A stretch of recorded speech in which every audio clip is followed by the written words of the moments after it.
I'm at the UK media launch for the VW T-Roc R Line and specifically the eTSI 150 PS in the 7-speed DSG.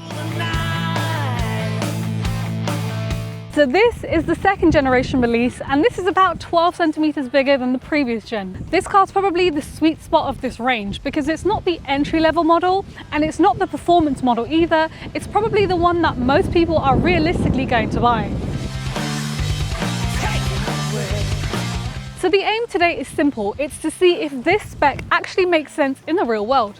Firstly, let's talk about the design of this car. The T-Roc already stands out more than most cars in this segment, and the R-Line trim, it makes it look sharp. You've got the more aggressive front bumper, larger alloy wheels, and overall it sits better on the road.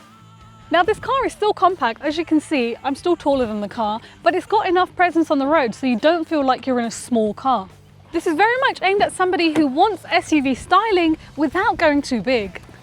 Inside, this car is typical Volkswagen. It's clean, simple and functional. You've got the digital cockpit in front of you, infotainment screen in the middle, and everything is laid out logically. In my VW, this screen is actually angled so it's facing the driver, but in this car it's more centered. There's even a heads-up display so you can see your speed and the speed limit as you're driving, so you don't have to look away from the front windscreen at all.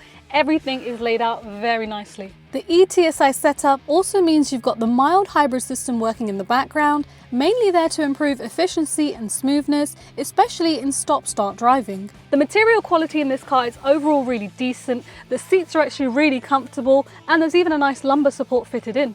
There's softer materials where it matters, but there's still harder plastics in places, so it doesn't fully fall into that premium category. And the door handle, it's quite quirky, so you have to lift up like this in order to open the door. On the road, this is where the engine and gearbox combo really matters.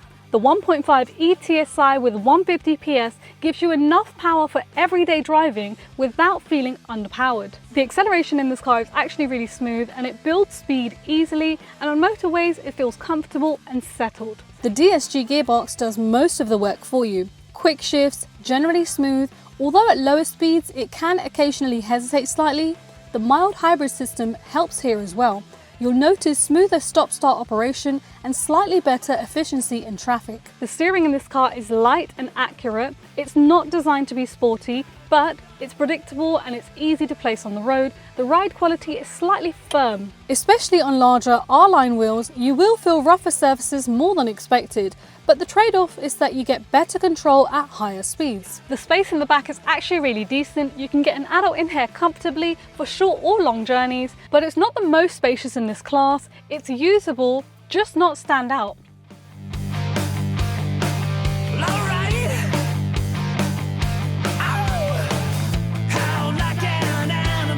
So let's take a look at the boot space in this car.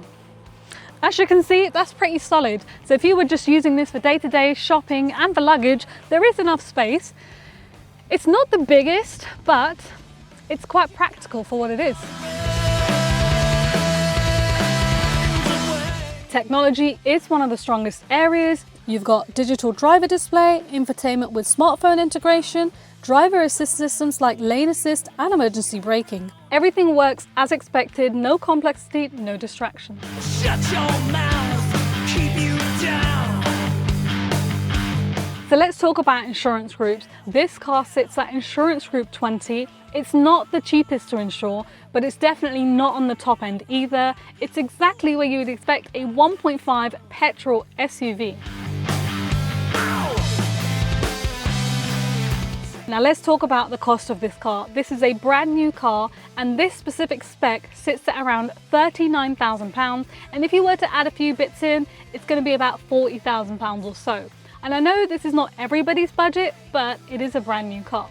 Okay, now let's talk about the pros and cons of this car. Firstly, let's talk about its strengths. It's got a strong design, especially the R-Line trim. It's got a good balance of power and efficiency from the 1.5 eTSI.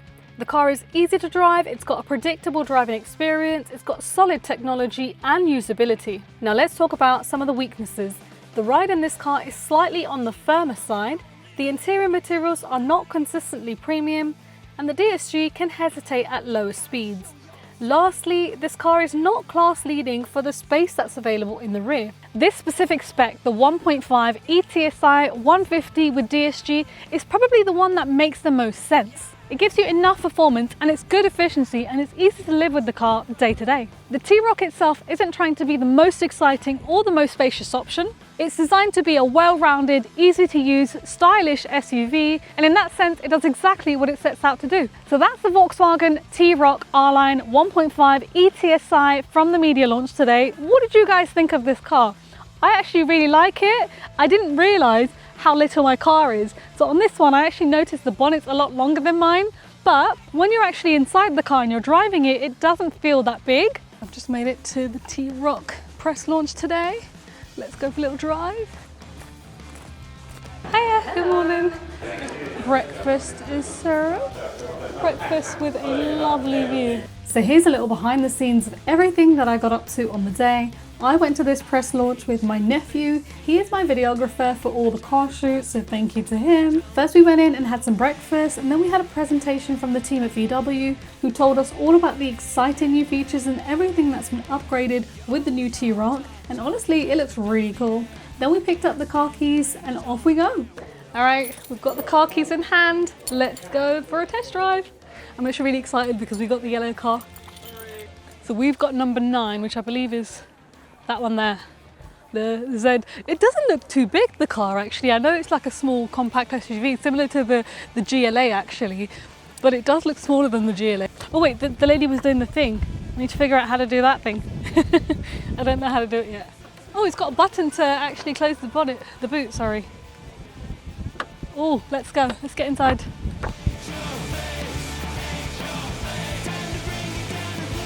So it's got my front view. If there's anything that's close to me in front, it opens up. That's really cool. The first thing I did was to take the car out for a nice long drive, so you guys will get to see me driving this car on this channel. That video should already be up. And then after that, we came in to have some lunch, and this venue is spectacular. I want my house to look like this. This feels like I am in a rock star's house, and this was perfectly suited for the T-Roc itself. Chef's kiss. So I've just had my lunch. Now heading back out to record video number 2, which is the car review. We're in a beautiful location already. Oh, there's a nice little spot over there. Let's have a look. This was a beautiful day, but after lunch it did start to get a little bit more cloudy and the wind picked up, and suddenly as we were recording it starts raining, but that's good old British weather for you.